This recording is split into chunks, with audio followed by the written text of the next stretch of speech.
business can give your skill sets a whole new field to conquer and showcase what you are actually capable of. But before you start your journey into the digital world, you need to be aware of what you are capable of and how the internet can serve your business ideas. This module deals with the various online business models so that you can make the right decision for yourself after having the complete knowledge of each field. This module also tells us why defining your strengths and weaknesses is important for the growth of your business. So let's dive right into Module 3 and start learning. Personality testing is a form of assessment that is designed to reveal aspects of an individual's character or psychological makeup.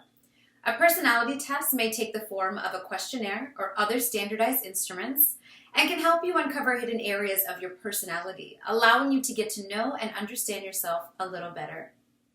There are many advantages of knowing your personality. These benefits can range from personal to professional. A personality test can help you in your business by allowing you to be aware of yourself, to make people trust your abilities, to define why you are the right person for the business or job, to be aware of your capabilities, and not to be bothered by judgment. Self-awareness is essential to career success, and that's where the personality testing comes in, as it helps you understand who you are and get to know yourself better. It can also help you choose a career that you really enjoy and in which you are more likely to feel like yourself. In essence, when you find out what motivates you and energizes you, you can search for opportunities that best suit you. When you trust yourself, you can make people trust in your abilities as well. You can define your personality and skill set more categorically and make your employer or client believe in you. One more aspect of taking a personality test is that it makes you immune to the judgment and negative criticism that might come your way because you know yourself and possibly any triggers. For example, working as a freelancer or starting your business online would be a cakewalk for you if you knew what your strong points are and as you make them work for you and make your business grow. If being a people's person is the area that you shine in, maybe marketing is the job for you and not so much accounting. Strengths are tasks or actions that you can do well. These include knowledge, proficiencies, skills, and talents. People use their traits and abilities to complete their work, to relate to others, and to achieve their goals. A good resume is built upon core strengths and skills. Defining your strengths can do you a lot of good and make you handle your business with a lot more confidence. Strengths are the value that you bring to the table. It makes you aware of what qualities that you should lead with. Strengths come easy to you and are a part of your personality. And overall, it allows you to shine as you engage in your work. Strengths, when defined in a personality, make the person lead in a manner that gives confidence to the entire team. It is a part of your personality. You just need to identify it. For example, you have always been the best at handling situations that come your way at the last minute, maybe getting a reservation or that concert ticket. You may also have a good network of contacts. When you identify this trait of your personality as a strength, you can figure out various jobs that require this skill set and actually start making money out of your strength. I can't think of another question that flutters an employee more than please describe your weaknesses. At first, this may seem like a pretty scary question, but once you understand that it is just another chance to show your strength, it can become much easier to answer. If you take the time to prepare for the interview, this is really another opportunity to make yourself shine. By identifying your personal weaknesses, it can really help in character development. It can also help you in accepting your weaknesses and help improving and changing your perspective. It can help you fight mental illness and help you gain better self-assessment. Once you know your weaknesses, you may start working on turning them into your strengths. This means character development is in process. You accept yourself as you are and try to create a better version of yourself. It also helps in changing your perspective towards yourself and various domains of your life. It helps you fight against any mental illness that might creep in because you think you aren't good enough. Self-assessment doesn't just mean weighing on only the good qualities, but your whole personality. This means you need to accept the good with the not so good and make it work for yourself. For example, if you are a person who knows your creative side is much stronger than your analytical side, you can shoulder the creative aspects of your business yourself and hire an employee to take on all of the analytical aspects of your business. Meanwhile, you can continue working on turning your weakness into your strength. So what are you good at? That's the question we all want to know about ourselves, as well as the question that occasionally comes after, what aren't you so good at? If you don't know how to answer these questions about yourself, let's have a look at all of the methods that can help you get a clear perspective of your strengths and weaknesses.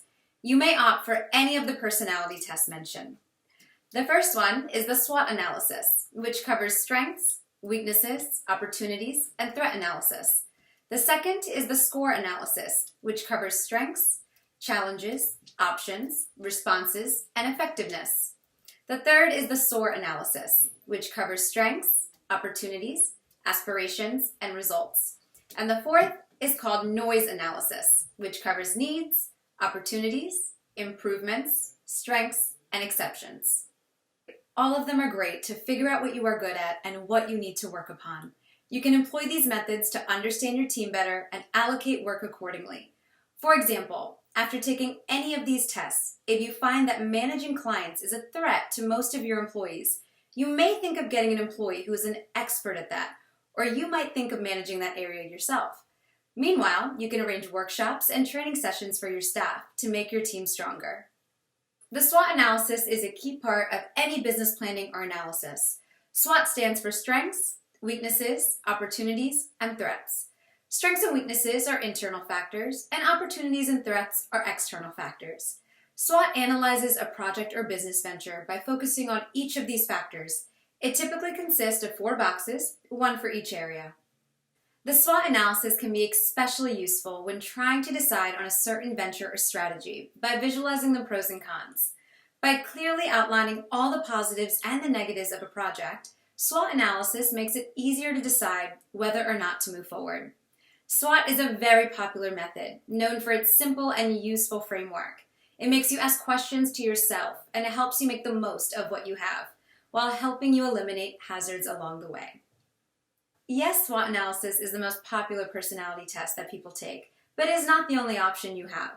In fact, SCORE analysis gives you a much deeper insight into your personality and is a very good alternative of the SWOT analysis. It eliminates the negativity of the words like threats and provides an idealistic approach. It also will provide you with a deeper and wider approach and goes over all of your weaknesses in detail. The SOAR analysis is a framework for identifying strengths, opportunities, aspirations, and results. It is presented as a 2x2 matrix and works in any business involved in any marketplace. Unlike some other frameworks, SOAR analysis marries the fact-finding of the company alongside the desires of the stakeholders. Let's see why SOAR is a good way of analyzing yourself and your business. First, it is a strategic planning tool, and it focuses on your strengths and how they can be leveraged. It is the best for a team brainstorming session. It focuses on your present as well as the future, and on internal and external factors. The noise analysis is best suited for teams and groups. It charts out very clearly what the needs and desires are of your team, so that by fulfilling them, you can make your team function to their maximum potential. Roadblocks are easily understandable through the noise analysis, and finding feasible techniques for your business growth is one of the main features of noise.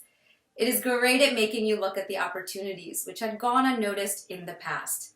In short, the noise analysis maps out your team's wants and needs, makes it easier to understand roadblocks, gives you a feasible planning technique, charts out what we will work on and what to improve, and allows you to explore opportunities you didn't know existed. Taking a personality test can be intimidating, but if you follow the points given, we can make it easy. First, determine the objective. Decide on a key product or strategy to analyze and place it at the top of your page. Then create a grid and label each box. Draw a large square and then divide it into 4 smaller squares.